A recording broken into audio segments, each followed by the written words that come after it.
Hello, everyone. Welcome to Film Seizure. This week's episode is 2016's The Nice Guys. You might call it Kiss Kiss Bang Bang Redo, maybe? I don't know. We'll talk about that and more. That's Chuck. You heard a little, what is that? A chortle. A chortle? It was my little chutney. My chutney. Chuck Chutney's back for this episode. I say hello, Chuck. Hello, Chuck. And we also have Jeff Arbuckle. What's up? Yeah. What's up? What's up indeed. What's up is 2016's The Nice Guys. A movie that pairs very well with last week's movie. It's almost like we planned it that way. Yeah, Chuck didn't have any forethought in picking these at all, No. I'm sure. No. I was like, I like both of these movies. Let's do them. Oh, wait. Shane Black wrote both of them? They're both duo comedies? What? What? This one didn't make much money either. Kind of weird. Kind of weird because there's star power in this. It's like the studio was counting out the money and said, you're $7 short. Yeah. Okay. And they didn't promote it after that. Yeah, it's weird. It's weird. I don't know. I think this is kind of around that time, too, where R-rated movies were becoming harder to market. Yeah. Studios were afraid of them, you know. Yeah, I will say one thing. I didn't bring it up last week because I didn't want to sound like a total freak, but I will now. I appreciate Shane Black's appreciation of nudity in these movies, because it is, I mean, that sounds like I'm some sort of a monster freak, but I'm being like kind of serious that we know how bad the aughts were when it came to kind of clamping down on a lot of that. And like, you know, cause like horror movies were going a PG-13 route. And even if they were R-rated, you saw nothing. And it became, there's been a taboo for a long time that, and this is the only thing I'm going to say about this, it is creating a weird sensibility around seeing sex on screen with the younger generation. And it's unfortunate because it's kind of killing the maturity of it. It's disappeared from the kind of popcorn tent holes. Yeah. I like that. Munich. He's a Munich, Chuck. He's a Munich. Guy without a penis. Munich. Hitler only had one ball. You know who else is just following orders? But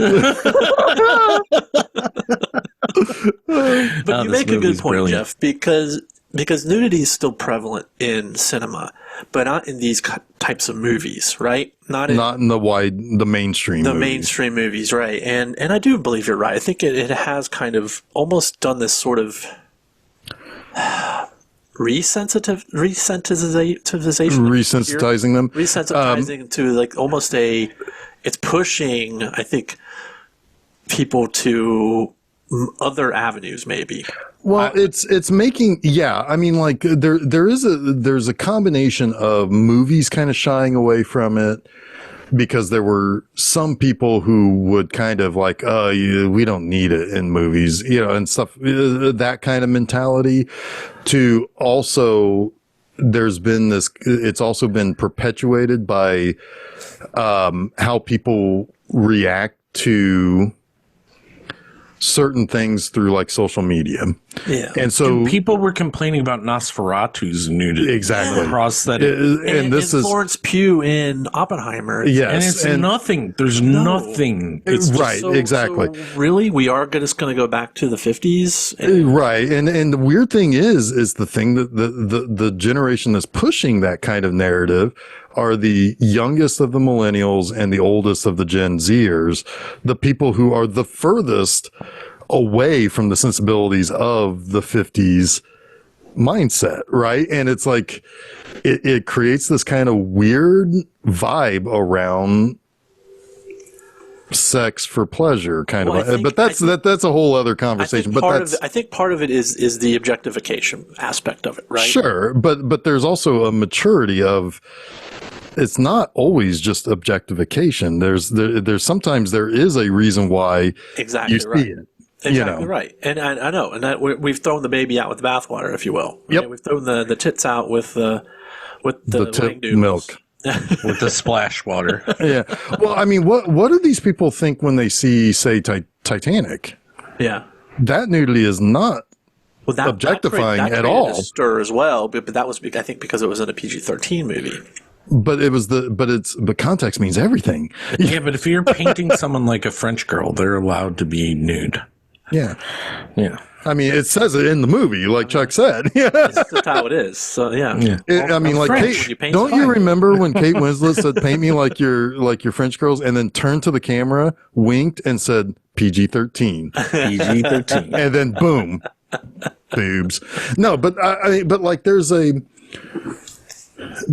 considering what this movie ultimately is centered around, it would be wrong to not have some of that, right? Like, but it also tongue in cheeks. It also tongue in cheeks that type of movie. Exactly. At the time.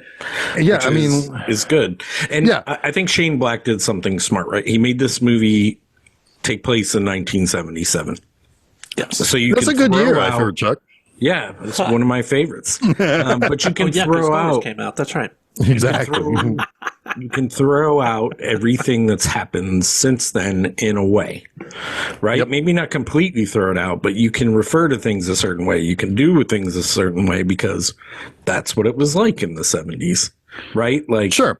And I think it's respectful in this movie too.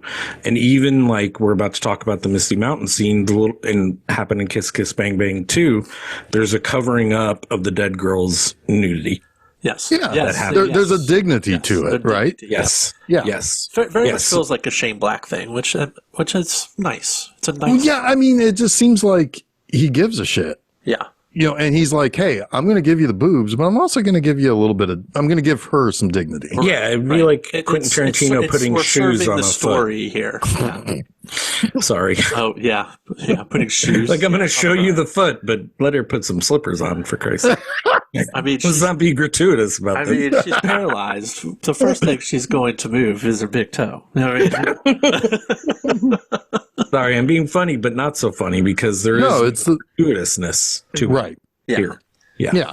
I mean, and it's just like it's the boy who was already looking at her in the porno, objectifying her, who ultimately, shows her dignity. It's like, you can be both. It's possible absolutely to hold two things in your head, Exactly. I mean, just because, like, hey man, I like looking at naked ladies. That doesn't mean that I'm like out here on the streets like a slobbering dog waiting for it. Women, pulling down dresses and shit. No, I mean, I can be a monster and less of a monster. It is a sly little thing that Shane Black is saying here. Yes, right. It is a sly thing. Like, we're not, even though we can appreciate a woman or a man or whoever nudity, we're not animals because of it. Yeah. Yeah. Small little thing in the first 3 minutes of this movie. Sorry. Yeah, well, and also, small little conversation we had in the first 8 minutes of this episode. I mean, like, so maybe 25-year-olds, maybe step away from this movie if you're going to take to Twitter and be a idiot. It's not everyone. I know. Let's not lump them all together. I know, but I'm just saying. You think any 25-year-olds are listening to this podcast? No. I mean, they're all like 45-year-old fucking guys. Maybe in 7 years from now, I'll have a 25-year-old listener.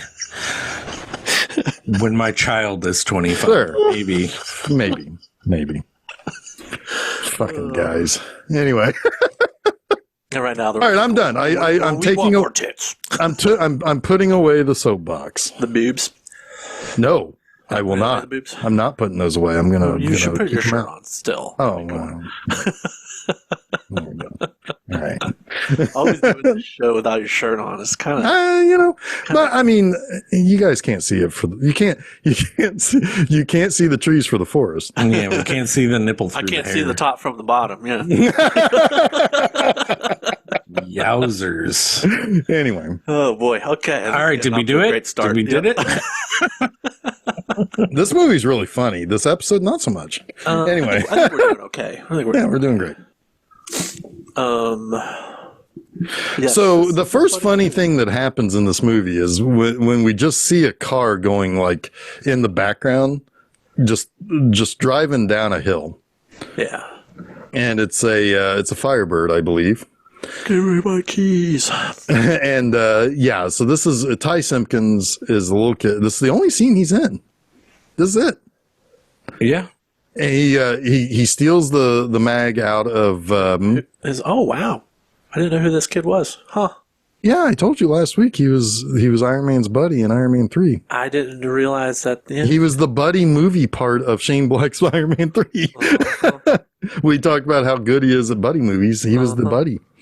Anyway, so we see in the background from the kitchen window this car like just taking that hill for a ride, and he's looking at the Misty Mountains in the magazine. And she crashes. She flies out of the car, and she's there. She's naked, basically, at least topless. And he's like, "Oh wow, that's Misty Mountain." And she's like, "Hey kid, how do you like my car?" Before she dies.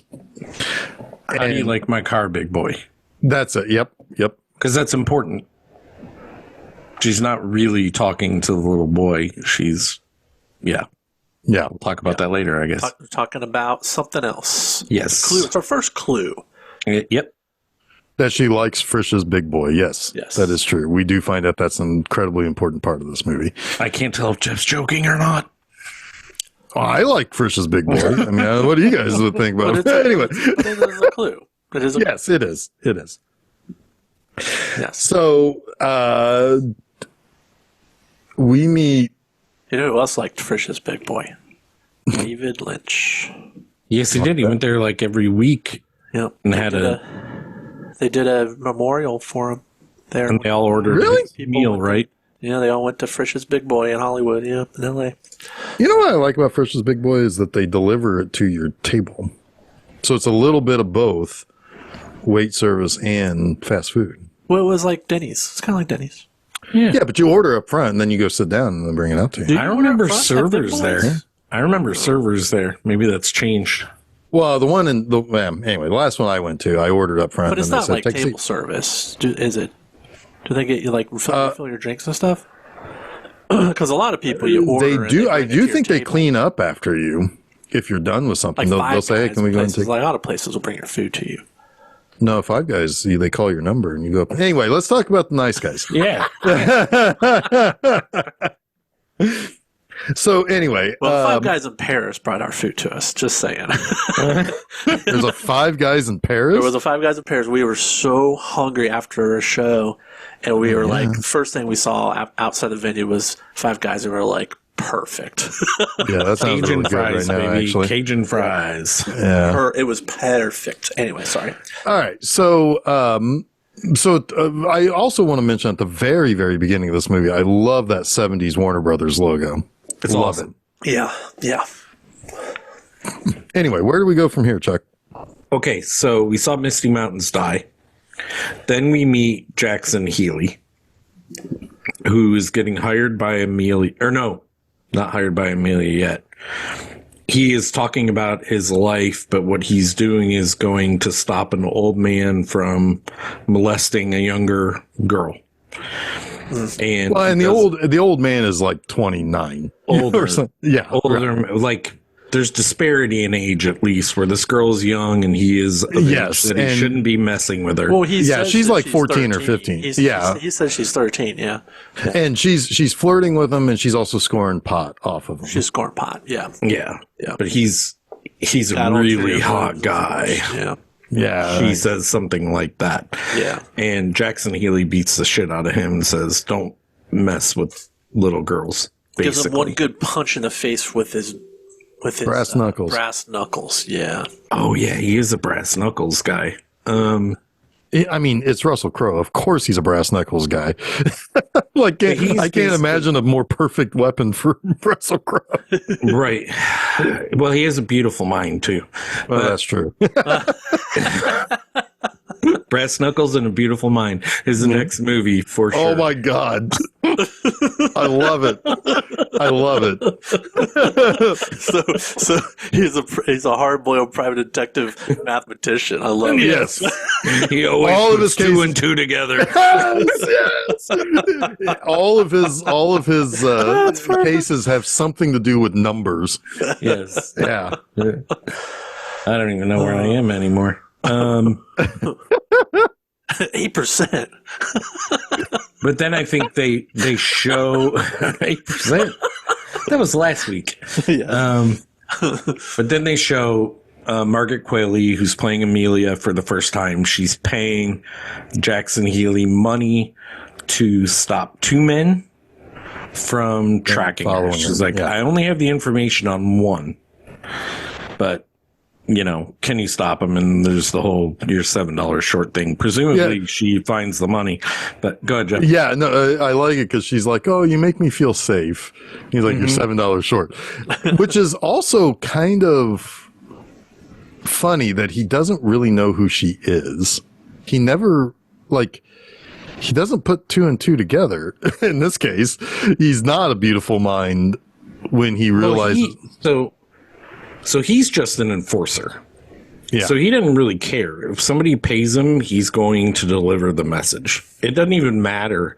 Like if the bad guy paid him to deliver a message to, he might have some limits. I don't think he'd beat up a young kid or whatever, but he's just paid. Oh no, with he a would. message. He would beat up a young kid. He would beat up Janet. That fucking Janet.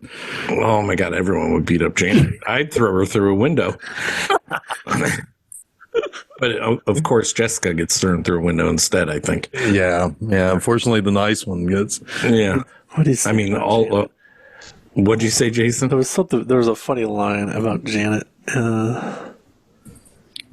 Oh, never mind. Or whatever. Oh yeah, no, I did not take it in vain. I found it very useful, Janet.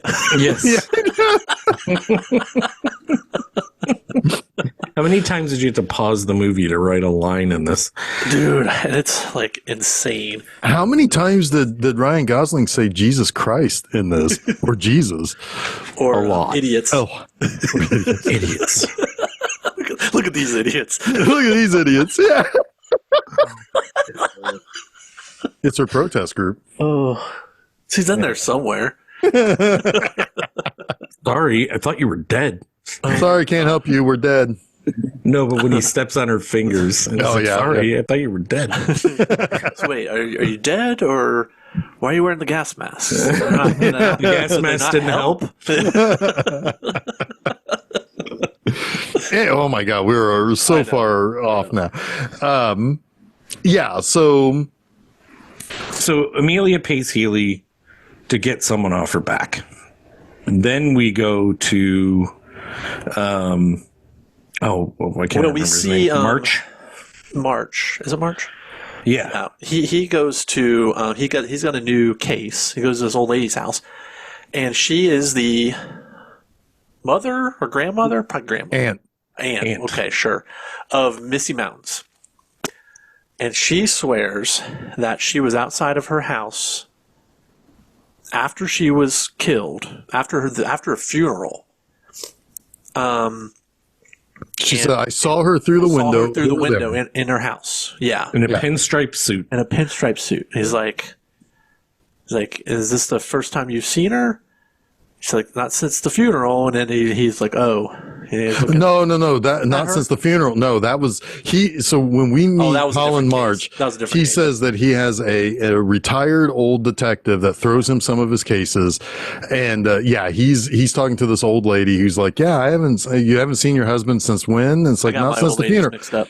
Yeah. And he's looking at the urn that his ashes are in. Harry Miller or whoever it is. Yeah, So but that's when he's like, yeah, sure, I can help you out. So you get to your first indicator of like his character. Yeah. Yes. Yeah. He exploits people. Right. yes, and then It also he explains that he doesn't. There aren't since they got rid of no fault divorce, or since they instituted no fault divorce, that a lot of private dicks are having a hard time.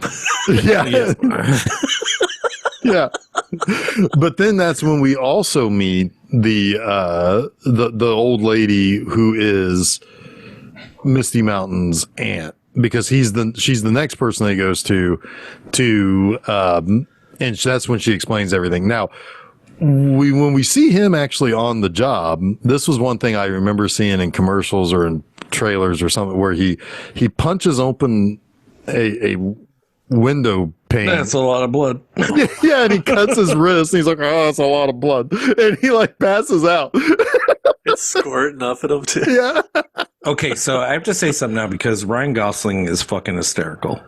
He's a great comedic actor. He really is. And this is the first time I ever saw it, was in this movie. Obviously, did you see Barbie? No, I saw this long before Oh, Barbie. duh, yeah.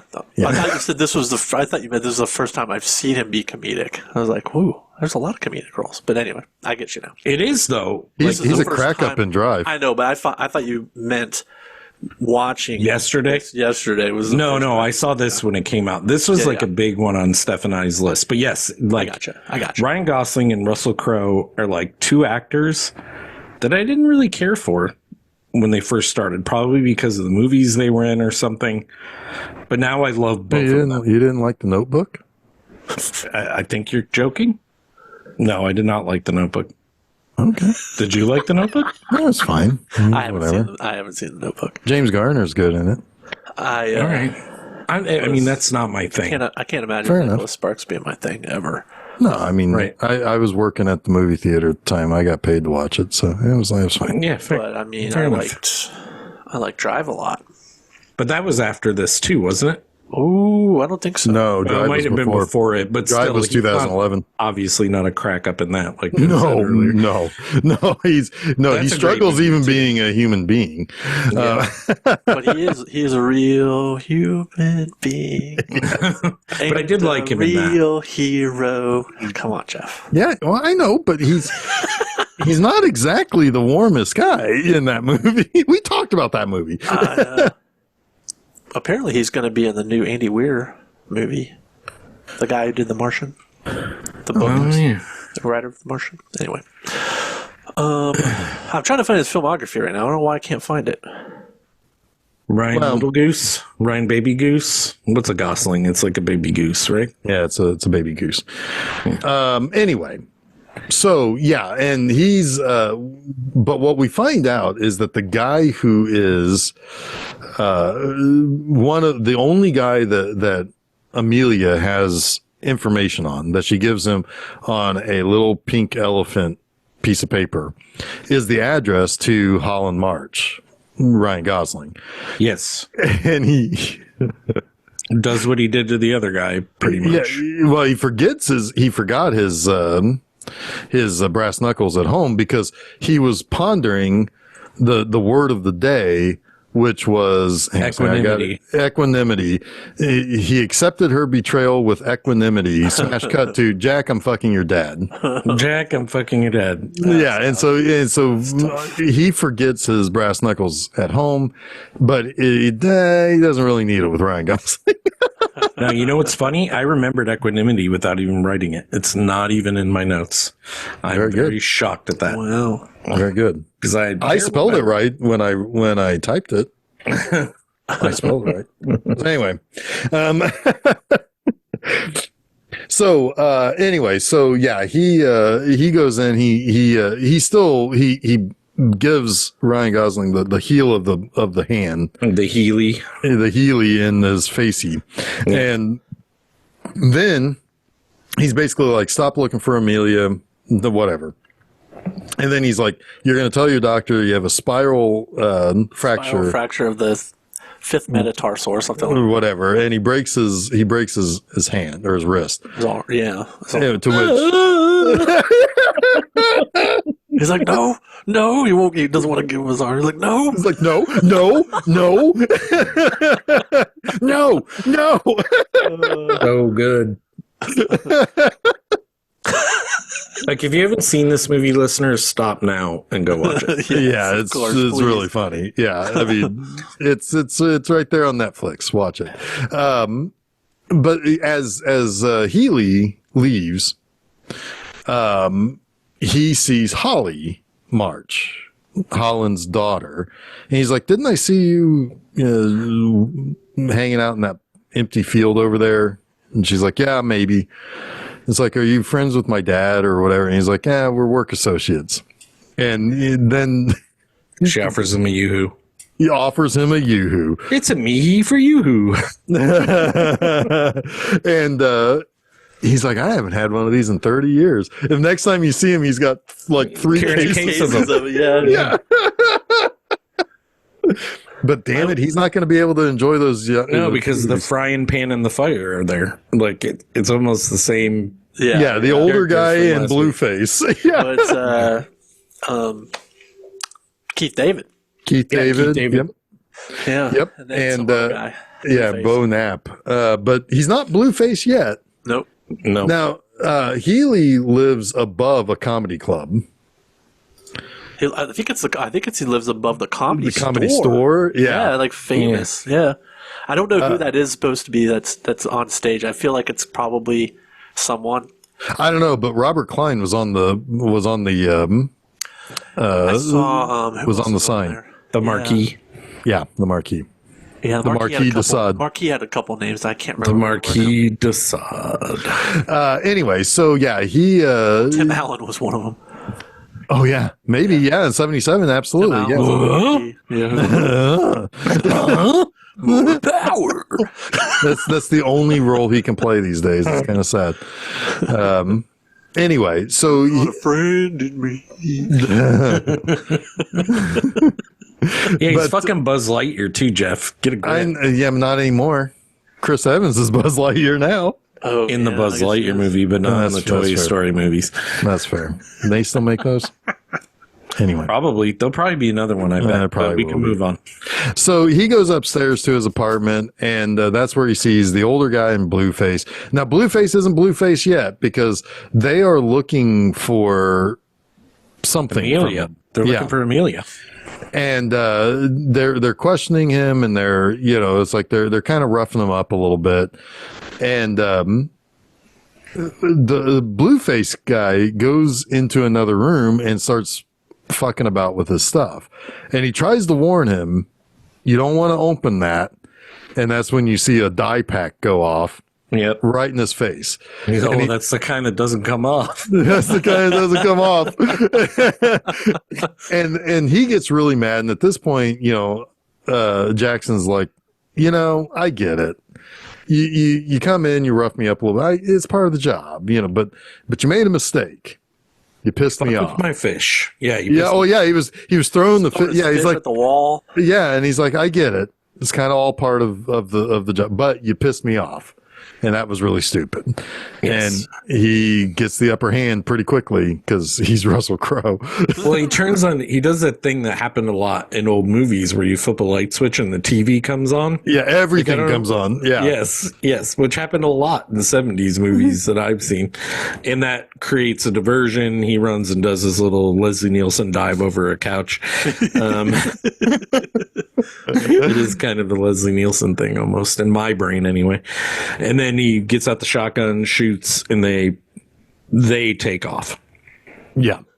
And this is when Healy goes back to Marsh, And he finds him at the roller rink. the bowling alley. Or yes, you're right. It's bowling alley. And Bowling this is alley. like everybody, like all these girls for Holly's birthday, I think, It's isn't her it? birthday, Yes. Yeah, and all these girls are like just screaming at him at Holland March, and this is when he's like, "Jesus Christ, would you just shut up?" The Janet says, "You took God's name in vain." It's like, no, I didn't, Janet. I found it very I found it useful. very useful.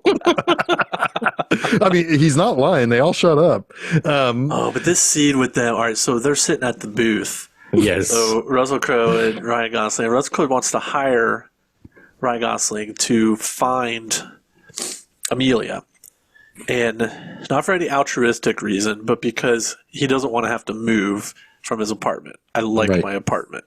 I like where I live, but we need to find her. We need to figure this thing out. And that's when Holly's, I forget what the joke was, that she was rim jobbing. Yeah, she. It wasn't even a very good joke. No, it whatever wasn't. It was. Yeah, and she comes sliding into the booth and is like, "What are you doing?" So I gave you a rim job, Dad. It's like, rim shot. You gave me a rim shot. but Ryan Gosling trying to like be the proper moral guy, like professional in this, absolutely kills me. Yes, because it's so anti him, right? Go ahead. If you had something. Yeah, it's so anti him. He's like, oh, I see. Now you want my help. So he's trying to like make it seem like he's like this grand detective, right? Yes.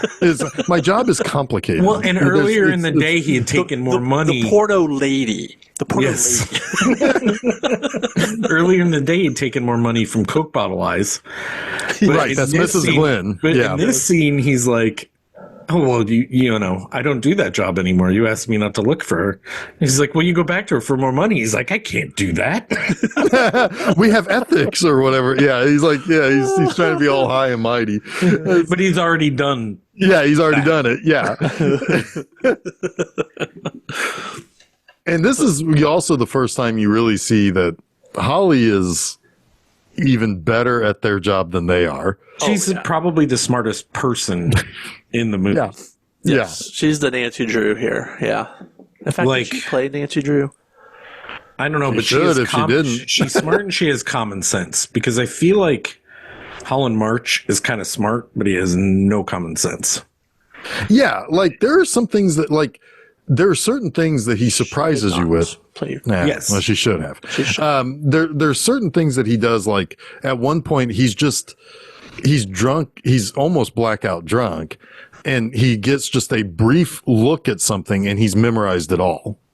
Yes. And he knows exactly what was written on that, even though he saw it for like 2 seconds. Yes. And he wasn't even paying that much attention to it. But his conclusion about what's on that paper is wrong. But they get there eventually. Well, it was half right. Half right. Yeah. Fair. I mean, he does have deductive skills. He needs to interview the mermaids.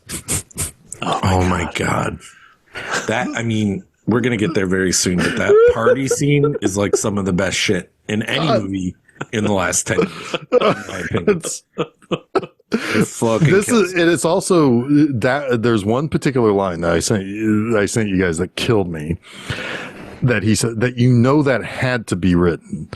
If that was not written, that would have been so bad. Yeah, exactly. That's how you know it was written. Because if it was just out there, letting them swing in the wind. Wait, what's let's see what he says. The whole thing where he's super drunk and he's trying to ask for Amelia. Oh, we'll asking the bartender. We'll get there. I know what you mean. Yeah. But like that's how you know this is scripted, and the writer is also the director, and he basically said this and that. I'm sure he worked with them, but it's like this is how it's said. Right. We didn't even talk about. You went straight to the fucking porno young lady, and then what about him in the fucking stall? When Healy shows up and he's in the bathroom, he's trying to kick the door open. Like that's right. That's where he first encounters him at the bowling alley. Yeah. Yeah, because he recognizes his shoes from being on the ground after he got his hand busted. Yeah. Yes. Yeah. But he's got like a porno magazine he's trying to like cover his cock with. He's got his gun out. He's like, I'm registered firearm.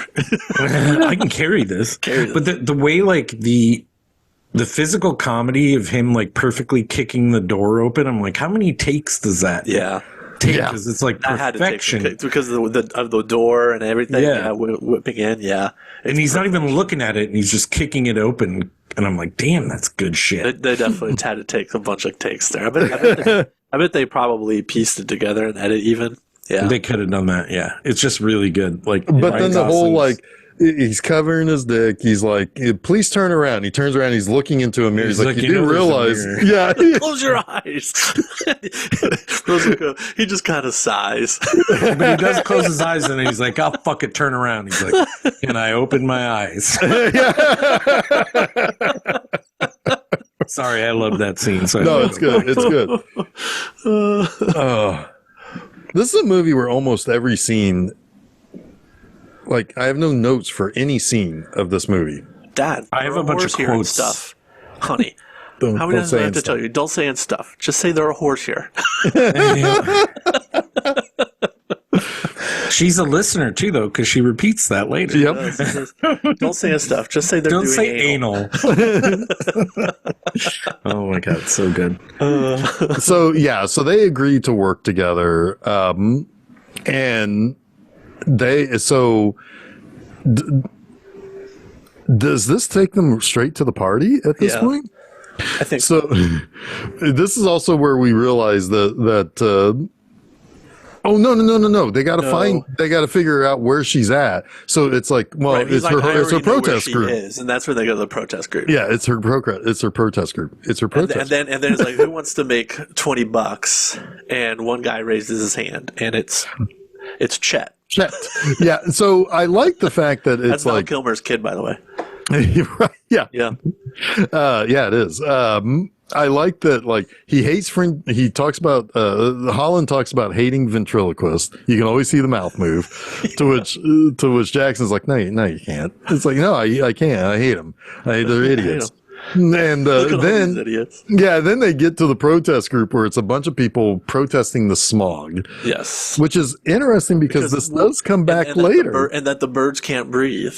And the birds can't breathe. It's like, look at these idiots. And so he hates the protesters. Yep. It's like they keep calling out the name, and then eventually somebody's like, sorry, can't help you, we're dead, which gets repeated. Yeah. And then they find out that she's not there because her boyfriend died like 3 days ago. Yeah. Right. And so you find out that her boyfriend Chet takes them to her boyfriend's house, which is burned down. It's right over here, and it's like this burnt down house. Yeah. Right. Everything else is perfect. It's like, what the fuck is this, Chet? Yeah. And then the little boy on the bike shows up. And then Chet's like, he'll give you $20 if you tell him. It's like, I didn't say that. Answer their questions. Yeah. I didn't say that. I asked him if he wanted to see my dick, and he didn't. Do you guys want to see my dick? You guys want to see my dick? I'll give you $20. It's like, no. What am I even? What? Well, that's so on his mind that later they're driving off, and it's like, what do you mean I'll show you my dick? What's that? This is just what's wrong with America today. But they do learn the name of the movie. But he learns from the kid. What they were doing is they were shooting a movie, and Chet was like, "Oh, was it an experimental movie?" Because that's what he was saying that the boyfriend made, and he was like, "Yeah, sure, I don't know," but. A guy named Sid Hatrack was there, and they were shooting a movie with Amelia. And there's a Hatrack. What kind of name is a Hatrack? It's like, get out of here, kid. and then he sees the billboard of Sid Shattuck. It's like, holy shit, look at that. And he's a porno producer. Sid Shattuck, the porno king. Oh, does it give him the title even of the movie too? Yes, he does. He does. In the very first scene. How do you like my car, big boy? How do you like my car, big boy? Yeah. And so when they're on their way to, by the way, Chet's a projectionalist. Projectionalist. At one point, I think it's on the way to the party after this, because they figure out that Shattuck has all these parties, and he's talking about how Mrs. Glenn saw Misty Mountains, and he's like, well, it's like she has literal Coke bottles for glasses. You paint a mustache on a Volkswagen. She says, "Boy, that Omar Sharif sure runs fast." Best line in the movie. Best line in the movie. So they already, there's no mystery here. I mean, Misty Mountains is dead. I mean, we saw that. We know that. Right. But Mrs. Glenn is so positive that she's still alive. That's what kind of. Well, she's positive she saw her, and that's what's important. Yes. And so it's just, it kind of takes a back seat for a little bit, because once they get to the party, we also discover how much of an alcoholic that Holland is, because he instantly starts drinking, and Jackson will never drink. At least He always apparently turns on the down job. the drinks. Yeah. Also, like, Holly has stowed away in the trunk. She gets caught. He tries to put her in a cab home. She gets out of the cab. Well, first Still hanging out at the party, unbeknownst. I can't take the a car like that. Yeah, the valet won't take her because of the little girl in the room. Because he just closes the trunk, and they think it's the key to the valet. Yeah. So then, they go in and like Jackson is like snooping around. You know, he's snooping and sneaking. He's wearing sneakers for sneaking. Yeah, he's sneaky sneaks. And Holland he's the guy asking all the questions everywhere. And pretty badly, but he is constantly taking any drink handed to him, which leads to my favorite line when he walks up to the bar, which is behind a big, like, window to the pool, basically. And he's like, "Hey, everyone. Hey, I'm Amelia. She's about dark hair and answers to the call of the wild." Just kidding. I forgot her name, but you know, if you see her, let me know and tell me my name. Perfect reading, Jeff. Perfect. Thanks. Hey, you know what? I wish we had Gosling here to read that. 'Cause, Oh, you did. You just did. Oh, Yeah. little buckle. I take my buckle. face. Baby buckle. No, Buckle.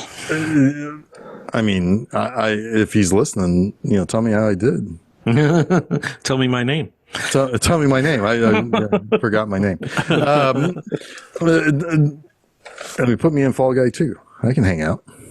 I'll jump That off. was- Don't that look at was- Fall Guy too. That was kind of a fun movie. I liked it enough. I mean, it was. It was fun. It was fun. I had to stop. I couldn't. Susan and I were like, we were watching it, and 30 minutes in. I think one of the problems is we watched the extended cut, which was a bad idea. But we stopped when it was that whole scene where Emily Blunt shuts down her entire film shoot to like get in an argument with Ryan Gosling, and it's like, fuck, no, I'm done. I'm done with this movie. It goes on for like 5 minutes. It was just bad, so we couldn't do it anymore. We weren't having fun. Well, you guys are no fun. Anyway, It was just so ridiculous. It was like, sorry it couldn't be, you know, something like, I don't know, Remains of the Day or whatever. But it felt like that comedy that was not scripted. That it was like we're trying to make every scene as funny as fucking possible by going way too long. It's like an SNL skit that should end that doesn't. I don't know. I didn't like it. I don't know. Anyway, I mean, you may have a point that the theatrical is a little tighter, but you missed some good stunt work. I'm sure I did. There's some really good stunt work. Though. Well, there's some really good stunt work in it. Anyway, all right. What does Jackson find at the party? Jackson finds the daughter. No, but before that, Well, no, wait. Well. Oh, he finds the blue pinstripe suit. The pinstripe in a suit. room, along with a pink note on a cow. yes, A note on a pink cow. Sorry. yes, Yes. which is the same piece of paper that he got that had Holland's. That Amelia had given to Holland in the beginning of the movie. And if you were paying attention, you'd heard about the pinstripe suit already. Yep. Which is first watch, no, probably that you kind of skip by that. Like, I don't know if you caught it, Jeff, but this time I'm like, oh yeah. I certainly pieced it together by the time they got to the recreation of what Mrs. Glenn saw. Yes. Later in the movie, absolutely. Yeah. Yes. Yeah. But It's like, oh yeah. But what was most important was there was what I picked up on immediately was the ticket that actually had her name on it. Right. It was her suit Yes. that was being kept. Yeah. Yeah. So What about March, Jason? well, he finds a dead body, but not before he falls over. Oh my God, the this is so railing fucking and tumbles good. oh yeah. Shoot me. I'm an actor. Shoot me. He's what he said. Well, he called himself a cowboy, did he? Because she was just as an Indian. I'm a cowboy. You? Cowboy. Pocahontas. Well, at one point, this is also after when we actually see him swimming with the mermaids. Yes, that he saw in the big window when he was trying to call himself Amelia. Yes. And But By the way, he has some. Well, I had to question the mermaids. Yeah, I had a question. But he has him shoot her he has her shoot him like 3 times. And then the third one, he over embellishes and just fucking flies off of the ledge. And then she goes to look. Her reaction is so good. She like does a little walk, like all quizzical, and she's like, I'm out of here. Well, and then, but That feels like it checks so perfectly at any LA party in any era. Yes. the seeing him tumbling down into the distance down the hill also killed me. Yes. Like it's so perfectly shot, so perfectly like framed, and it's just it's crazy. But inside the party, I have to say, because sorry, Jeff. No, go ahead. Just covered Babylon, and I lauded that Brad Pitt fall, which yeah. is really good. But this one's better. This one's yeah. better. Yeah, sorry. Just Yeah. But inside the party, Jackson has walked into a room where what you would expect a greasy, fat porno guy. Don't stop looking at me, both of you. Would be watching a porno or showing a porno. Porno gentleman. If the shoe porno fits, gentleman. if the shoe fits, Quentin Tarantino won't put it on you. But you got a guy who's showing 2 women a movie. You're happier than Quentin Tarantino as a shoe salesman. But one of the girls in the room watching this movie is Holly, to which Jackson wants to rough up the big fat grosso. Yeah, I mean, he does. He smacks his face into a table. Yeah, and he's like, "What are you showing this to?" And it's like in the woman in the room is like, "No, he's not showing it." Well, Holly says he's not showing it to me. She is, and she is, and then he's like, "Well, you shouldn't be watching him either." And she's like, "Watch him. I'm in this." Yeah. And he looks, and it's on the screen. But I mean, that's another moment. She earlier was trying to find someone to watch her movie with her too. I think. Yes. The party. Yeah. Oh yeah, it was him. It was him. Oh yeah. Well, you're right. It was him. Yeah. She, as Jackson was headed to the costume room, she ran into him. Yes. That's right. Yep. I was gonna say this is another moment, like while she shouldn't be in there, the young lady whose name I can't remember at the moment. Holly. It is. Oh, I thought Holly and Holland. Yeah. Okay, Holly is mature. Like she's more mature than the men. Oh yeah, she's more of an adult than her dad for sure. Yeah. Yes. And she's approaching Jackson, who's just kind of a brute. But Jackson does have that understanding of morality in a way, even though he's more immoral. It's a weird mix of characters. He has a moral center. A complex about himself, though, that he's a bad man. Yes. He self-perpetuates that. But he does have morality. Rather than do the right thing, though. I mean, there's a big moment coming up where... Oh, yeah. Absolutely. Yeah. But that's also the deer you hit with the car. She softens him. Yes, for sure. But also, he has the morals that Ryan Gosling claims with words that he has. I don't think that Ryan Gosling would strangle the guy, though. No. But I'm saying it's different. I think it's more of like ethics and morality. Sure, but I mean, like while Russell Crowe is beating guys up, saying don't hang out with little girls or whatever. He has a professional code. Gosling's not beating anybody. He's just spouting off to the guy next to him. This is what's wrong with society. But he's also taking advantage. He's also taking advantage of people. Right. I mean, he says something. Gosling is a hypocrite. Yeah, yes. He says what he believes, whereas one person's acting it out. Right. Like Jackson has a personal code, but he's also he has no problems doing away with the bad guys. Yeah.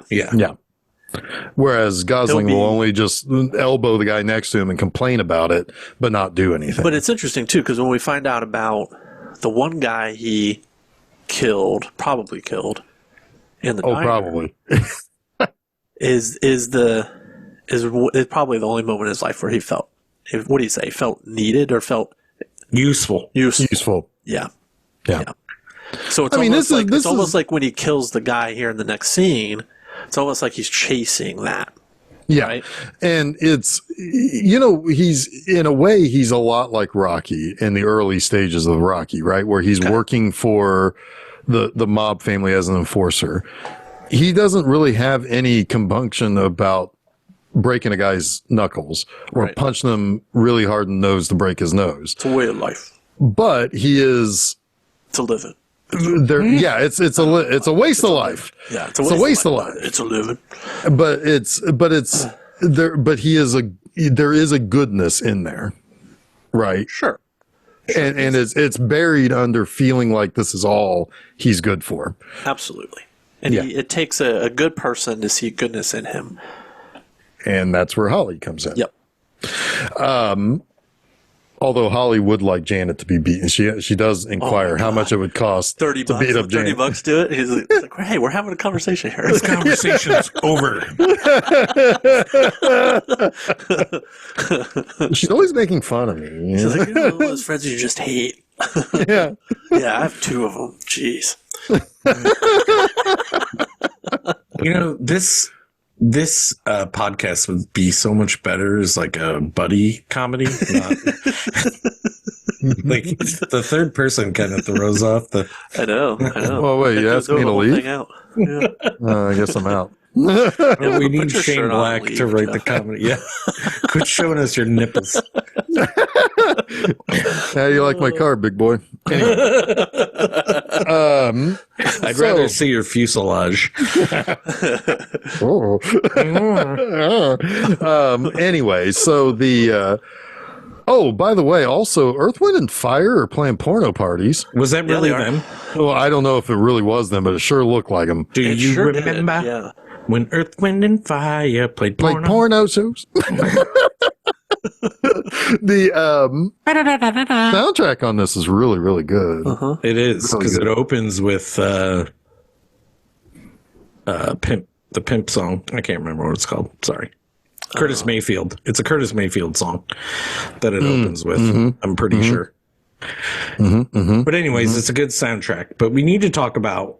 We talked about March falling down the hill, but what happens down there? Right. What does he find? What does he find, Jeff? What does he find, Chuck? He rolls down the hill, and he's lost his gun. Yeah. And he's trying to find his gun. When he finds his gun, or no, he doesn't have his gun yet. He looks up and he sees Amelia. And I don't like he's shit hammered, as Jeff mentioned earlier. I don't think he recognizes who she is. He does not recognize who she is. And he's like, hold on. I'm just looking for my gun. Like, I'm not dangerous. I'm not going to hurt Hadn't he you. already found the body? Not yet. No? Okay. He sits down at it. It's one of my favorite shots in the movie because he sits down at the tree after Amelia runs off and he's just about to light a cigarette, right? And he lights his Zippo lighter and it lights up the face. And then the Zippo lighter goes out. Then he lights it again and it lights up the face. And then he kind of looks over and he does like his Mo impression. Yeah. Yeah. It's a very Three Stooges Mo impression. He does kind of a Costello impression later. Or Costello, yeah. Mo Yeah, or it's a little Costello, bit more. both. Yeah. Yeah. Yeah. It is a little more Costello now that I think. Yeah. about it. But either way, it's that old 50s, 60s comedy or whatever. When he era does it that in the was. elevator, it absolutely kills me. Later. Oh, when he shakes? Yeah. Yeah. When he I does mean, like it's- his yeah. It's like I saw That's it's real, almost like 'cause- his ghost in Mr. Chicken moment. that's very, yes. Maybe more non-Nazi there. Yes. But it's, I mean, we keep bringing up this movie. We're going to have to eventually watch it, I Ghost in think. Mr. Chicken. I know. Yeah. I bring it up at every episode. I missed last week. did we already joke do now. Private Eyes? We did that, right? No, we've Already talked. not done any non-Nazi. We've talked about this a couple weeks ago, Chuck. It might have been at the end of the episode that I don't remember. I think you should just ask that question now in every episode until we do it. All right. Every other I thought episode. we did both of these movies already. I had to look it up to make sure wow. we hadn't before No. I recommended them. You can always just ask me. I will be able to tell you in a split second. Chuck's got that RFK worm in his brain. I do. It's I working ate its way. I ate a bear in Central Park Eating or its way something. through America. Yeah. Yeah. Chuck is eating his way through. Oh my God, that's a History Channel road show. Chuck and Guy Fieri eating their way across America. I don't want Guy Fieri. I want Ryan Gosling. Me and Ryan Gosling eating our way through America. There we go. What were we talking about? I don't know what the hell we're talking Dead about. guy. You find Sid Shattuck. Jeff, yes. Well, they don't realize, I think, it's Sid Shattuck until he calls Jackson Healy down. What are you doing down there? What are you doing? Did you fall down the fucking hill? Did you fall down the hill? I was No, you wet. fell the fucking hill. You could fall down the fucking hill. He's like, I was wet. He's like, Why were you wet? I had Somebody had to interview the mermaids. But then they decide, because March had said, well, a girl saw me. She can ID me. We have to get rid of the body. Jason, talk about the getting rid of the body thing you love. So of course it's the Hollywood Hills, right? And throwing something over a fence isn't just going to like put it on the other side of the fence. It's going to go further down the hill. So they lift this body up and they throw it over this fence, and it immediately lands in the middle of a table of like a party that's going on down on the house below them. It's so fucking funny. And they just look at it, just like they kind of just shrug, and it's like, I guess good enough. Run. Run. Yeah, run. Yeah. Oh my God. Can you just imagine? Like you're just sitting there in your patio and a dead body just like it should also be mentioned here too that the film that they're seeking, there's a film that's missing. The final film of Misty Mountains is gone. Yeah. That's also brought up. So And didn't they even find the empty reel canister in the house? yeah, I think so. Yeah. Yeah. Yeah. But when That's where the note was That's in. where the note was. Yeah. Yeah. Okay. Yeah. Yep. So they went upstairs, or they go back to the party, or they're heading back up the hill, I should say. And Holly gets captured by the Blueface man, who she's like, "Oh, you looking for Amelia?" And it's like, "Well, I'm her little sister." And he's like, "Oh, really?" No, a woman talks to her. Is like, I'll take you to her. Yeah. Yeah. And Yeah. She takes her to the bad guys. Yeah. Yes. Yeah.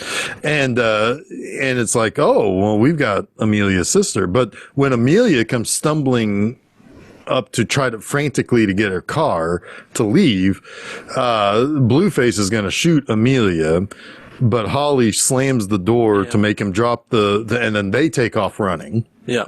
Yep. And then At the same time, you have March and oh my God, I'm so Healy. bad at this. Healy walking out of the building. Healy gets slowed up by the porno woman who was in the movie. She's like, "Why didn't you watch my movie with me?" He's like, "I gotta go." But that's when the other dude, Blueface's partner, comes out, and they have a big fight up on that porch around that little circular pool thing. hot tub. Was it a hot tub? It looks too small to be a hot tub. Circular. That's a 70s hot It's tub. a 70s hot tub. Yeah. Okay, I don't know. I've never been in the hot tub time machine. Sorry. You get in the hot tub. Hot. What am I doing? What? Just say, Chuck, just say, Jump don't back, say, touch don't myself. say thing. Just say circular pool. Yeah, just don't say circular pool thing. Just say pool. If you're not careful, you're going to be doing anal and stuff, buddy. Don't say it. Just say it and stuff, please. Yeah, you're going to be doing it and stuff. So no, they Well, somebody says March runs out, and it's the valet. it's the valet. It's like, hey, that was girl in your the trunk. was in that car. Yeah. And so he takes off in a guy's Camaro. Yeah. No, Why are you taking... no, it's not a Camaro. It's a There's another Trans fire- Am. Trans Am. No, Nope. Doesn't matter. it's a Corvette. It might be a Corvette. Corvette. Anyway, Fast it's a car. red car. It's a fast car Lamborghini to go and Countach. chasing. It's Porsche Countach. 911. One of them. Anyway, it's going to be fast. It's a fast car. It's a fast car. Tracy Chapman told me about it. Driving in a fast car. Anyway, he takes off after the bad guys who he thinks has his daughter. but they don't. But No, his daughter's on foot.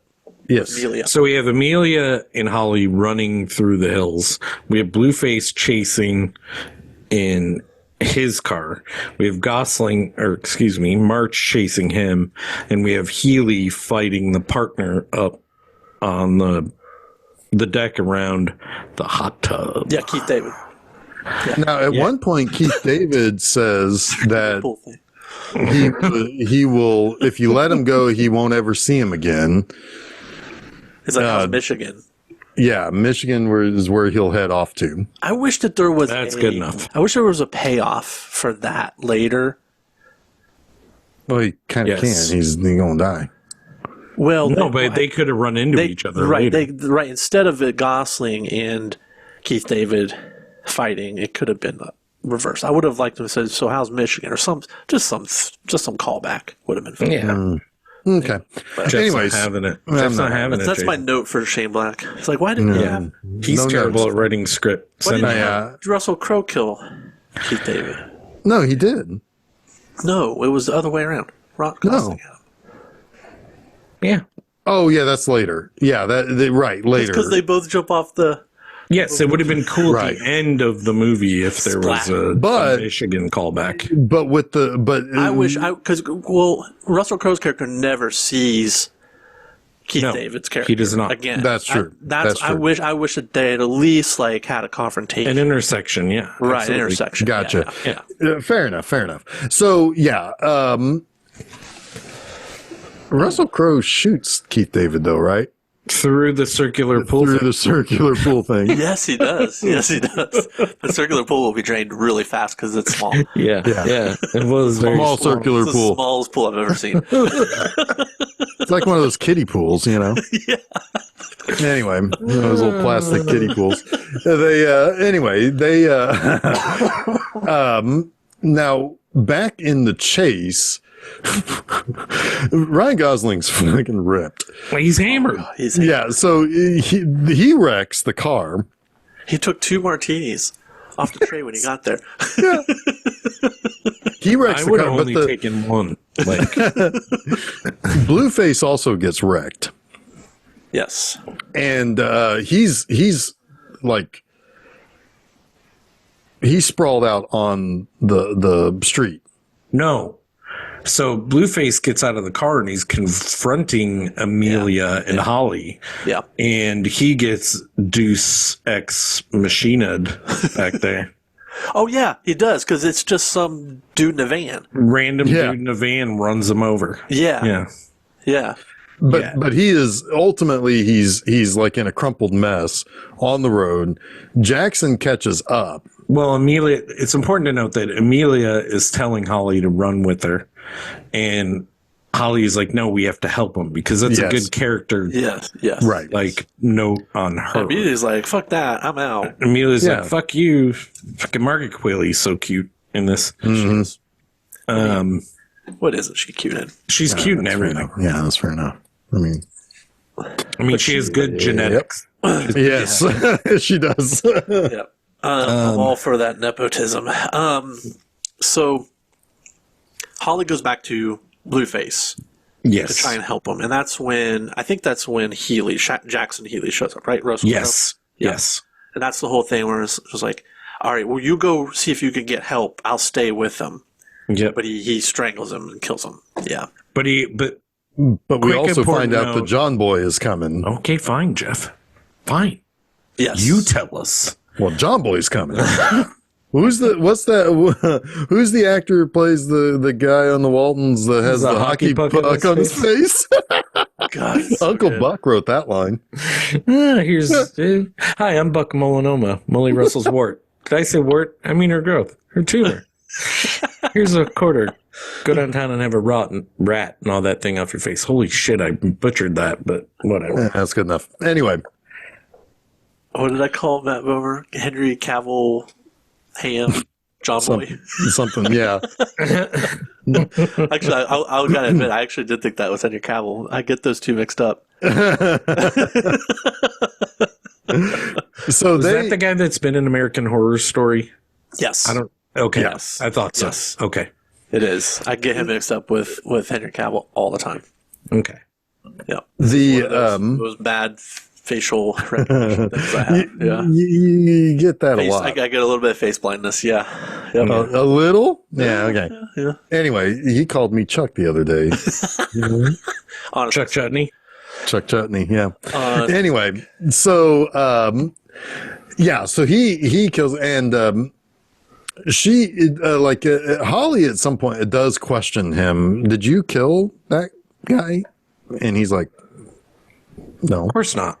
This is when so they go back to March's house, and we had heard from a kindly lady, Tally, that Healy was the diner guy.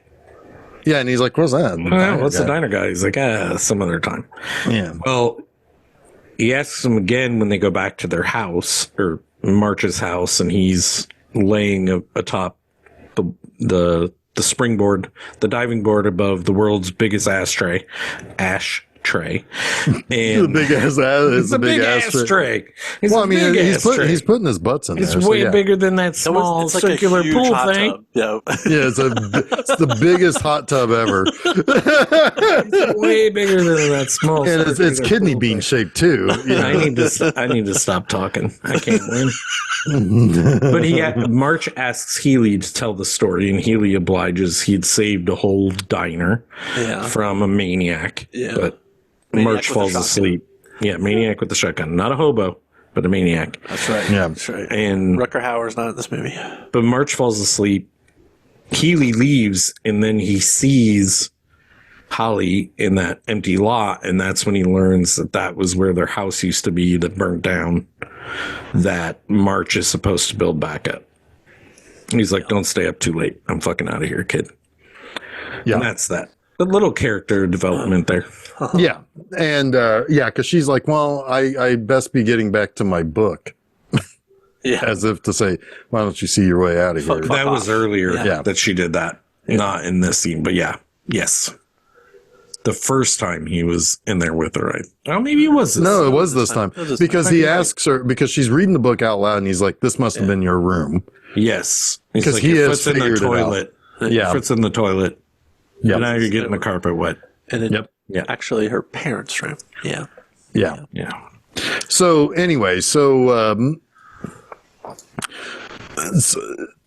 Amelia's in the wind again, basically, and this is the next day is when. Also, it should be. We should also mention Tally is like Holland really likes Tally because what had happened is after this got cleaned up, they went to the L.A. County DOJ, basically. Yeah, she's the head of the Department of Justice. Is Kim Basinger, who is Amelia's mother. And while she's talking about how Amelia has always been, rebellious and she gives us the plot. Here. Basically. Yeah. And it's like, she's, I'm just trying to find her. And we got Holland surprisingly never falling over, but constantly tipping the chair back to look at Tally, who is like entertaining Holly at this point, doing like magic tricks and like booping her on the nose. It's weird. Yeah. It's like treating her like a 5-year-old. How you did that? Yeah, you're right. But they basically extort like what, $5,000 out of her? Well, yeah. She was going to pay him 10. She's about to write a check for 10. Yeah. Oh, yeah, that's right. Yeah. He's like, we will not do that for anything less than. But it's important. The important notes here is Kim Basinger, whose name I can't remember, or Basinger, however you say it. Judith Kuttner. Thank you. Kuttner is like, my daughter hates me. She thinks I'm trying to kill her. And I'm prosecuting the Detroit Motor Company for the catalytic converter. Right. Yeah, this is historically interesting here. It is historically interesting, and it's also, she's saying everything that's actually happening. Spoiler alert. Yeah. Right? Yeah. Yeah, exactly. And, before you guys lived in in California. Did you like ever watch like The Price is Right? And they would always talk about California approved, like when they're like a brand new car, it comes in California trans. Well, yeah, I know about it's smog approved tests or- and all that stuff. Yeah. Totally. Yep. I was like, for a little while when I was real, I was like, what does that mean? Why does it have to be the California whatever? It's like, what's so special about? And then it's like, it's smog everywhere. Smog. Yep. Smoke. You had to get your car tested if it was registered. Well, if it was not registered, it's illegal, obviously. But if it's registered, you had to get a smog test yearly on your car. Yeah. Yep. Huh. Anyway, so yeah, that's what this is about. It's like, you know, it's the early days of California emissions. And it's there's a lawsuit to prevent Detroit making cars, you know, just selling the cars there like any other cars. Because they're going to poison the air and kill the bees. They're and the birds. And the birds. Yes. Birds and the bees. There's killer bees is in the news. The Brazilian killer bees. Rain bee. And So Rayman would be on Kim Basinger's side. He's got to he's got to pass those EPA tests. Yeah. The we meet a bee later. That's fucking great. So good. Anyway, and so basically that's the story. It's like Margaret Qualley's Amelia is like, mom is not gonna is gonna dismiss this. She's not gonna find enough to go through with the law. She's in their pocket, and she's killing everyone around us. And like Holland and Jackson are like, she's crazy. Clearly, I mean, it's like because they caught Margaret Qualley when John Boy attacked her, and she drops onto their car, and they bring her back to the house. This is when they go up to in the elevator, see what's going on outside the elevator, and then just get back in and go back down, and then they watch a guy fall and through. Gosling does his not shiver. Yeah. It's so good. It's really So good. He needs to do more of this. He's like trying to keep it together. Oh my God, so good. Well, the whole, I mean, like, you know, because this is the thing. It's like down in the because they go to the hotel because he knows what was on that piece of paper, or he thinks he knows. They eventually figure it out. They get there, but yeah, because he thinks it's this apartment building that's been torn down. They realize no, it's the airport. Well, that's what Russell Crowe said from the start, was that it's the airport. We want to go to the airport and check out this flight. He's like, well, if you're a real detective, you would know that it's, he's like, it's not FLT, it's flat. And it's the house in the Hollywood Hills, the apartment in the Hollywood Hills, and I can take you there. And they go there, and the apartment complex in question has been demolished for 3 years. Yeah. So to the airport then? But then they get to the airport inn. Yes. Where it's like, it's all airport themed, but it's a hotel, not the airport itself. Yeah, it's the Burbank Hotel at the airport or something. Yeah, and they go into the bar. The Russell Crowe. We can do this the easy way or we're already doing this. The easy way. Yeah. The whole thing, it's like, well, he'll If you stop answer doing my it. question, he'll stop doing this. Yeah, and it's like, stop doing what? And he just like slams him down. But he's like, God damn it. Like the bartender's reaction to everything. He's like, man, why are you hassling me? But he's like, you guys just stay down here and have a couple beers. You don't want to go up there. He goes, you guys are far more agreeable than the guy who was here before. Which is like, holy shit, who came here before? And like, you know, Jackson's like, yeah, it's John Boy. The smart move would be to not go up there. And then they're like, we're going to go up there. It's like, I thought you said the right move was not to go up there. He's like, no, I said the smart move was not to go up there. Yeah, good stuff. Good stuff. But yeah, and then they get up there. The whole floor in the penthouse suite is like chaos. And they just back into the elevator and decide to go back down and leave. And that's when Amelia, they're like Jumps onto arguing their about car. something, and Amelia jumps onto the car and shoots through the window and knocks herself out on the road. Yes, the kickback from the gun those are off the Those are off the car. Yeah. It's good. And her little she sounds like Ryan Gosling. Yes. She learned it from watching him. Yeah, I learned it from watching you, little duck, little Gosling. goose. Yeah. Little goose. Hello, goose. But they take her back to March's house, where Holly Is it Jessica or Janet? It's Jessica, right? It's Jessica. It's the nice one, the good one. The one you like. The one you like. And he's like, the one mustache? Yeah, mustache. He brings up Hitler so many times. Oh my God, he's infatuated with Hitler. You know who else was following orders, Jeff? He's insinuating that you're Hitler. Yes. But, what was I? I don't even know what I was saying. Well, when she's like frantic. She explains that the movie that they made was an experimental film. Yeah, it had some porn in it, but it had commercial viability is the joke there. Yeah. Yes. Yeah. But it has all the protest. information. It has all the information that the mother had gathered to prosecute the Detroit motor companies. Which is such a goofy plan. It is a goofy plan. But it's way less complicated and convoluted than last week. But the idea is if you get it out there, it cannot be taken back. Right.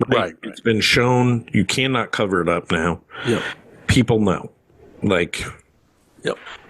Not going to matter in the end anyway, but alas. Nothing does. But anyway, yes. So, this is when Tally makes the call that Judith is going nuts and she needs $100,000. Yeah. Paid to somebody. And that's getting a little wild. It's like, there's a reason is to get them out. Well, I know there's a reason, but like her story is but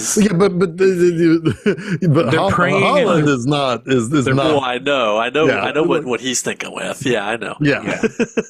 Oh my God, all of that, even up to the very last possible moment of like this isn't you. She said she packed it herself. Oh yeah. Sorry. I killed 3 men in Detroit. It's like once you killing one is one thing. Once you get to 3, you're a killer. But no, she gets them out of the house to deliver this money, quote unquote, in a suitcase, quote unquote, to somebody, quote unquote. Oh boy. Meanwhile, he's like, oh, we're sending the family doctor over to help Amelia. Yeah. And it's like, damn, DOJ's getting paid well. Anyway, but he gets to the house and he's talking to the guy that's been sent. Dr. Malik is what they call him. I mean, it's John Boy from the jump, but sure. But Holly figures it out. Because he's got a mole, and he does kind of look like John Boy from the Waltons. A little bit, yeah. Filtered through Henry Cavill and John Hamm. Yeah, and because at one point, it was like Jessica's on the phone with somebody, and they're trying to figure out who the guy is with the hockey puck on his face on the Waltons, and to which everything registers with Holly. It's like, that show's retarded. I don't know anybody who likes it. And then, the whole time would you like some cookies? Would you like some? It's like you said that they were all the cookies. Yeah. No, there's still a couple left. But I wanted to throw her through a window. Yeah, shit hits the fan, and Jessica goes through a window. That would hurt. Oh, I love the line earlier when she's supposed to be at Jessica's when they get home and Jessica is at their place. They're like, what the hell? You're supposed to be at Jessica's. And Jessica's like, I know. My sister kicked us out. She has a boy over. Your sister's such a slut, Jessica. I know. I know. I know. I kind of want to watch this movie again right now. Yes. Funny. But they get bad. They end up. So Jackson and Holland end up discovering that the case is full of dummy money because Holland's driving and he falls asleep, and he's starting to dream about a talking killer bee in the back seat and an ankle gun. And there's something else that Jackson says that's all jovial and stuff. It's like they're the car just drives itself, man. Oh yeah, that's right. It's like that. They all do, man. Take your hands off the wheel. It's good. It's good. And then And then they snaps back into reality with Jackson screaming at him because he's in the other lane. Wake up, man! Wake up! And they wreck, and the suitcase goes flying. It opens up, bunch of shredded paper, and the whole time Holland's like, it's like somebody's double crossed Tally. It's like, but she packed this herself, and it's like, and Jackson's like, dude, no, it's not. It's like, come on. So they rush back home, and they get into a gunfight with John Boy, and Yes. while Fucking fascists! Sorry, when Amelia yells. yes, she escapes through the bathroom window. She didn't come in through the bathroom window. No, this time. it was the anti-Beatles song. It was so anti-Beatles. It was almost, I don't know what the opposite of the Beatles are. Killer Bees. Killer Bees. It was the Killer Bees. Yeah. The 1980s the Miami Dolphins defensive line came and sang a song. Yes. Anyway. So she goes off running, and they eventually do fight off John Boy. John Boy is driving down the road and gets waved down by Amelia, and he's just kind of like, huh, okay, and just kills her. Yep. Just shoots her in the fucking face. Yep. And drives off. And then, but so, yeah, it was like pretty down times for the nice guys. They're not doing so good. That's kind of the end of the movie, right? They failed. Yeah, and so they talked to Perry the lawyer, not Gay Perry, but Perry the lawyer. I feel like that would have been Gay Perry in other right? iterances of this movie. But yeah. And they're trying to like explain. It's like, no, it really does seem like what she was saying was real. That, you know, her mother was trying to bury the story or whatever. And the guy's like, forget about it. Just go home. Forget it, guys. It's Chinatown. Pretty much. Yeah. He Chinatowns them. Yeah. Not changing your story. Yeah. It's like this, you're barking up the wrong tree here, basically. Speaking of trees, that I never palm tree. trusted it. Yeah. Holland never trusted that palm tree. It's down. The place is wrecked. They got to go find a hotel to stay in. But Coke bottle Omar Sharif guy lady shows up. Yep. And they go ahead. No, go ahead.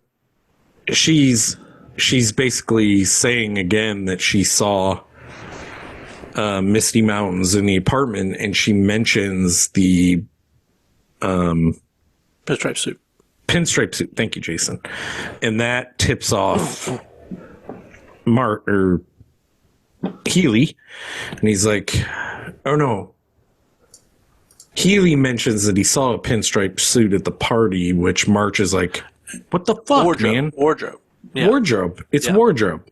Yeah. And they go over to the house. They're looking through the house, and the old lady's talking, and March figures out that one of the tables in there opens up and brings up a projector. And then he's like, the movie was in this projector. Yeah. Where is it now? They find another note that says 9 p.m. Chet, the projectionalist. Yeah. And Holly is like, the auto show. It's tonight.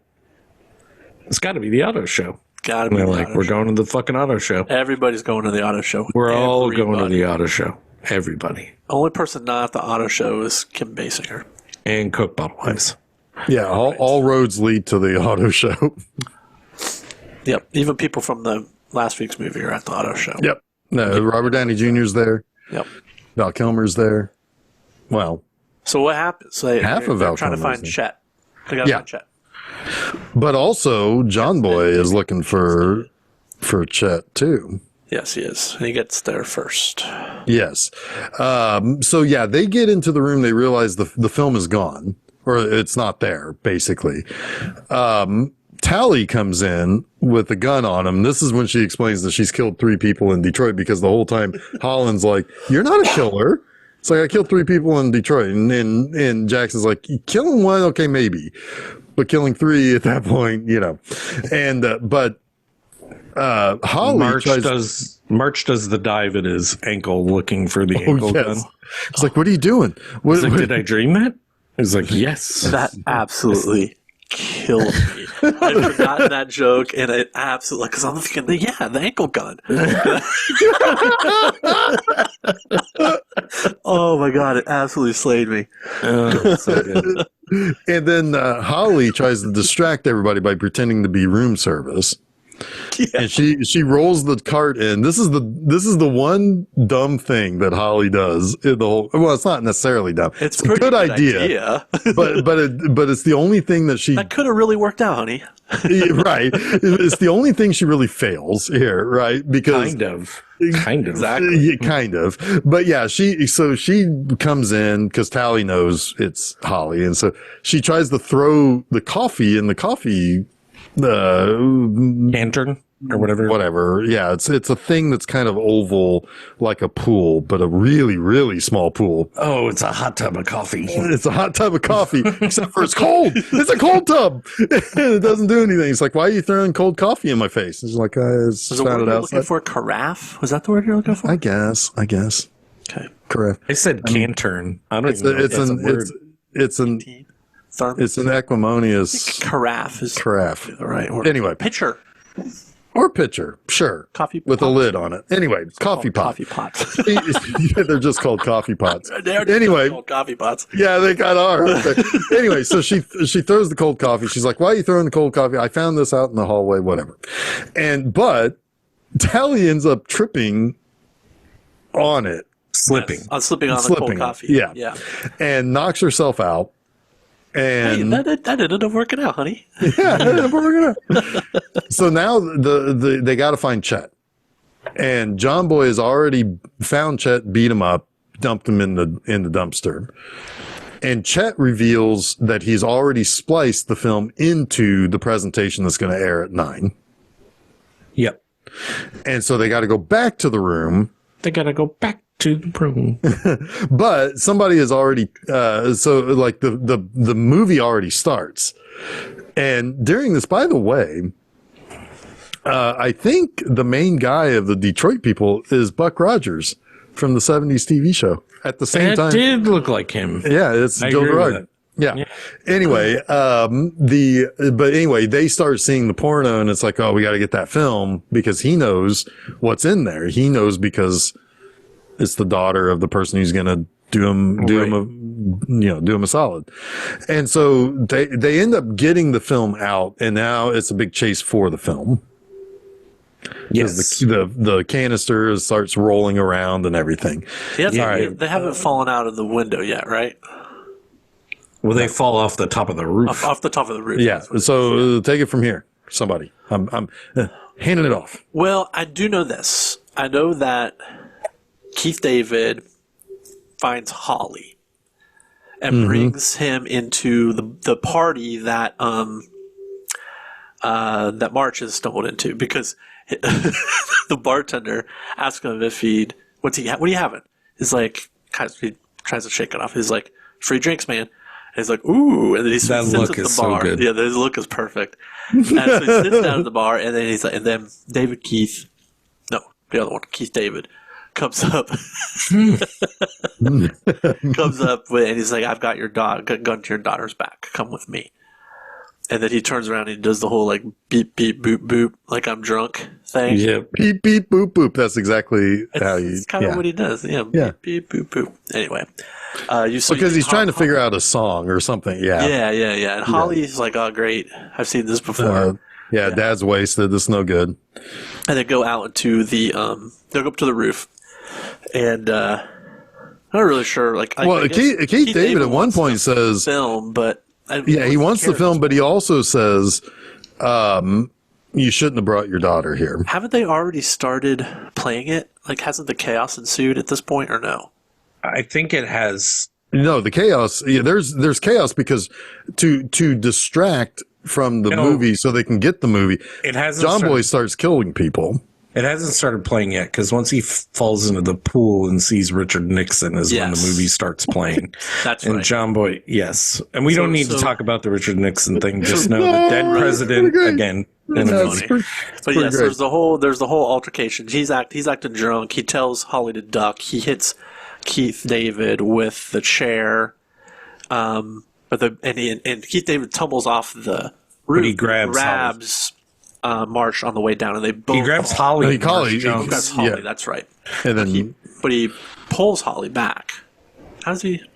I think he breaks the connection and goes over the roof. Yeah. But they both go over the roof. Marsh ends up in the pool. Not so much luck for Keith David. He goes. he goes splat. Yeah. He goes splat. And that's when he sees Richard Nixon in the pool. He's like, no. Well, at one point because at one point Jackson's talking about that hack Nixon. Yeah. And Holland's doesn't really get what he's even talking about. He doesn't it almost comes off like he doesn't know who Nixon is.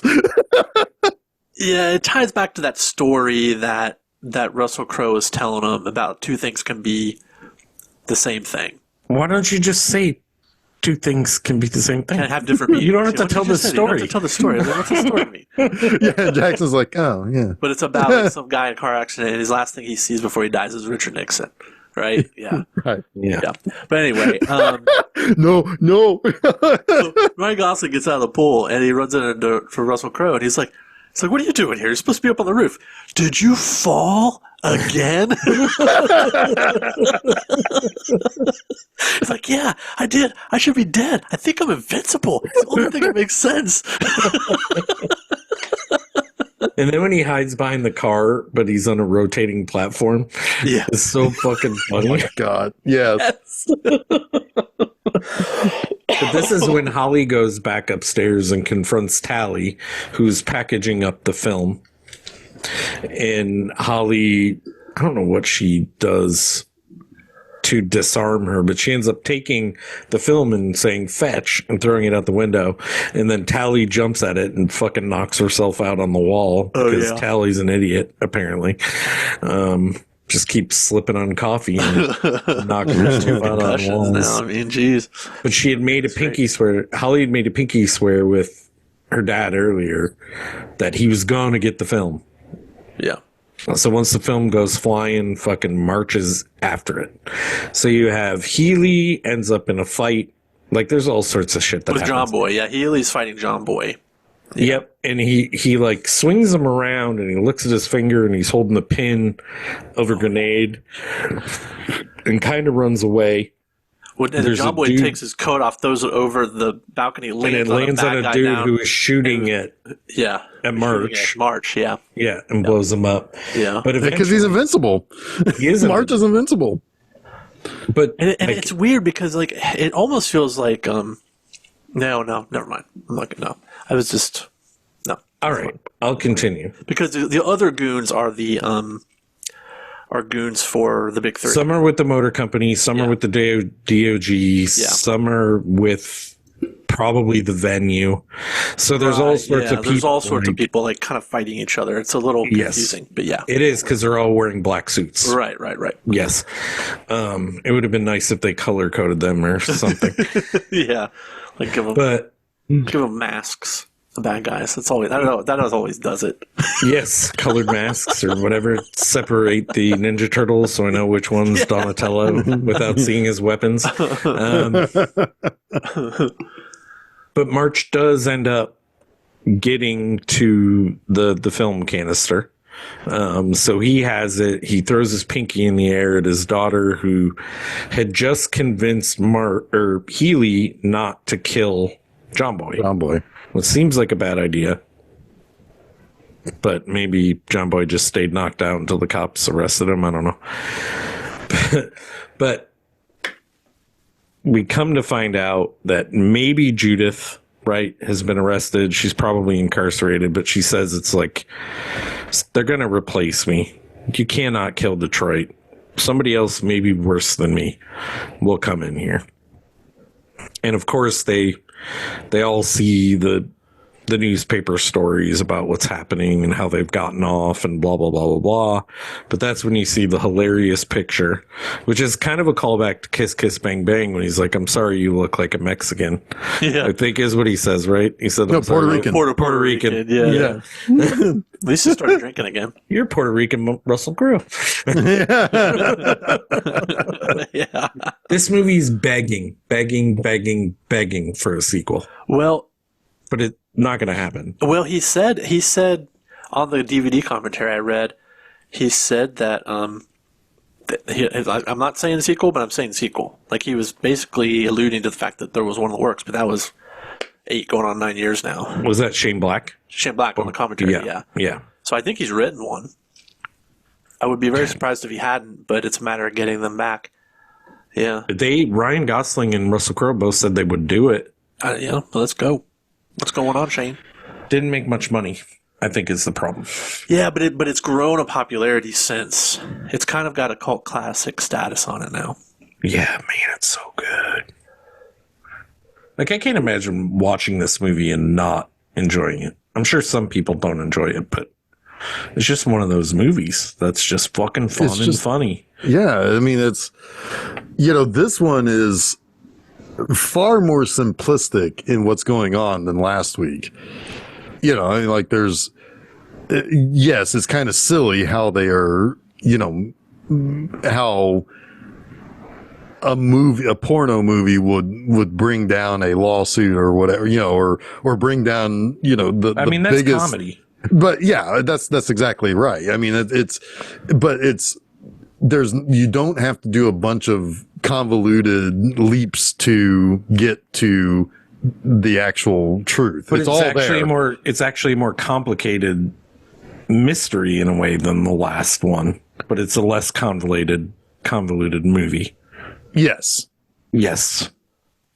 But everything has a logical. It's more intricate, I guess I should say, and there's more stakes, bigger whatever. Right. And it feels like Shane Black figured out how to slow down enough that we could keep up with the comedy without like missing 6 jokes, maybe 1 or 2. Yeah. I mean, these are 2 Oscar-nominated actors too. It's amazing at this time. It's amazing that they did this. Yeah, I mean, this is not. I mean, this is a movie that's primed for just 2 character actors or something. These are 2 major stars. Yeah. I mean, even in 2016, Russell Crowe's name on something means something. I would say it means something today, even if it's not as illustrious as it was 20 years ago. Well, Gosling was huge at the time, pretty much. Yeah, I mean, Gosling, The Notebook shot him into the stratosphere. But yeah, I mean, these are 2 guys who, it's for a relatively, it's a $50 million movie, but these are 2 guys who could easily make that budget a lot higher.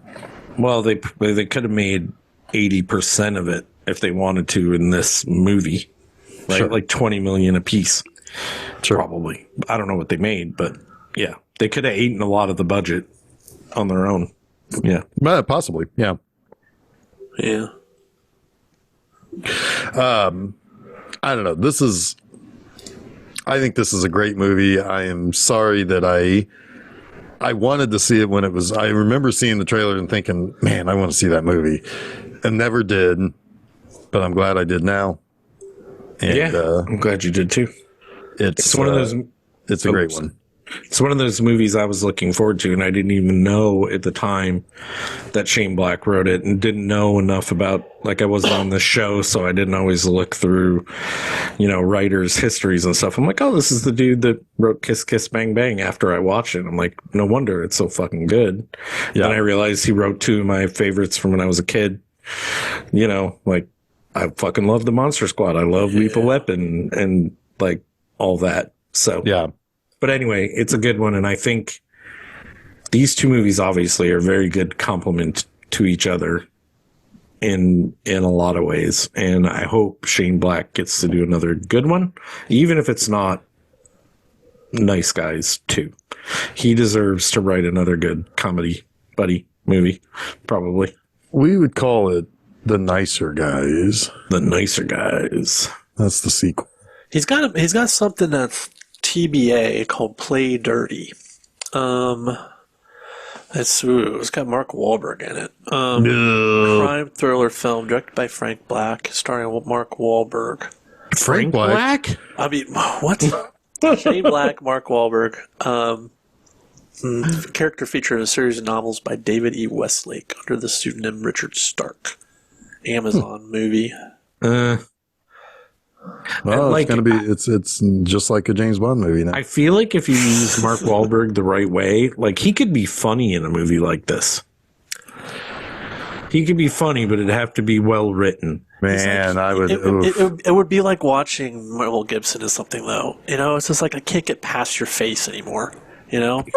Let me in the fucking house. Like all the old Mel Gibson stuff, like Lethal Weapons, yeah, you know, those will still be classics that I'll revisit. But man, Mad Max, we spent a whole month talking about Mad Max. But yeah, those two, yeah. I don't want to see anything new. I almost forget. Well, I know it's Mark Mel Gibson Wahlberg's face on it. I just don't.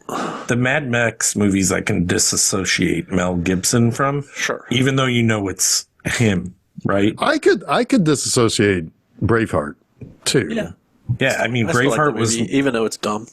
that was like my favorite movie ever for a couple of years. Me too. Even though it was dumb, Even though it's according to that guy. it's kind of dumb. It's like Well, now it's dumb, yeah. only Like, 8% historically accurate.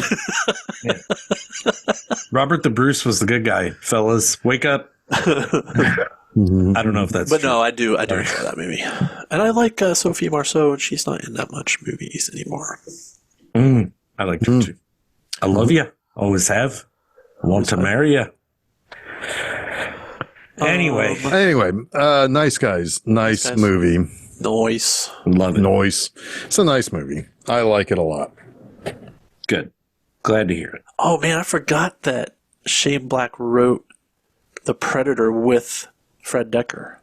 It was like their Monster Squad reunion, Oh, really? and it did not go well. Yeah. Did The Predator have nards? I never watched it. It's, like I said, it's just they try to pack in too many funny stuffs. Everybody has to be a funny guy in that movie. That doesn't work in a It's Predator like just shut the movie. fuck up and make a good Predator movie. Yeah, It was Fuck, I'm gonna shoot the Predator. It was like Shane Black he remembered back when he did the punch up for the original Predator and thought that's what people like about Predator, so I'm going to do all that in a new Predator movie. Was everybody a sexual tyrannosaur? Oh my god. This is not good. If you don't have Jesse Ventura, you can't fucking... No, you can't do that. I mean, because he is a sexual tyrannosaur. Anyway, good movie. Should we talk about where we're headed off to next? Sure. Yeah, you're going to have to say so because I don't know. Yeah, so just like as the last 2 weeks, Los Angeles was a character, I think next week we have another character just a little bit east of Los Angeles. Because we're going to have some Fear and Loathing in Las Vegas. Oh, yeah. I was trying to figure out what the hell is this. I did not remember. Yeah. Cool. Maybe my all-time favorite Johnny Depp anything. This is Yeah, my all-time it's- favorite, Shannon's favorite movie. Yeah, that's true. Yeah, he does like this movie. And I don't blame him. Depp and Benicio del Toro together are so good. I'm interested. We'll talk about it next week, but I have complicated feelings about this movie, but I have not watched it in a long time. So I'm interested. I will say I've read the book too, and it is incredibly faithful. I read the book many years before I watched the movie. I read it before and after. Yeah. Yeah. Anyway, come back on March 26th for Fear and Loathing in Las Vegas, and go to filmseizure.com. That's where you can find all the places you can follow us on social media, where you can subscribe to the show on the various podcast channels. And also all the same place this upcoming Monday, filmseizure.com presents another Monster Mondays where I talk about The Ring. What? Yeah, The Ring. The American one. Yes. Yes. The main reason why is that I have a very special history with that movie. Just when it came out and what it did to me that day. It's kind of a funny story. I tell that story, and it's a little bit longer episode, so I could tell that story. Anyway, Tune in for that shit. Tune in for that. So that is, same place, filmseizure.com. This upcoming Friday at my website, bmovieanima.com, I have a review for a movie that I think someday we could do on this show, but it's a problem to actually view. Big Man Japan. Big Man in Japan. Hilarious movie.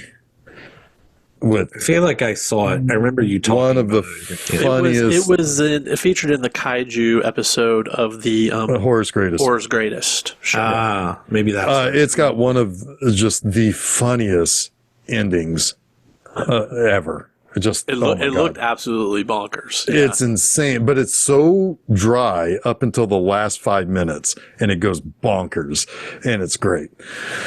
Anyway, so those are all the things. I guess that's it. I mean, so until next time, I'm Jeff Arbuckle. I'm Chuck Moore. I'm Jason Oliver. You've been listening to Film Seizure.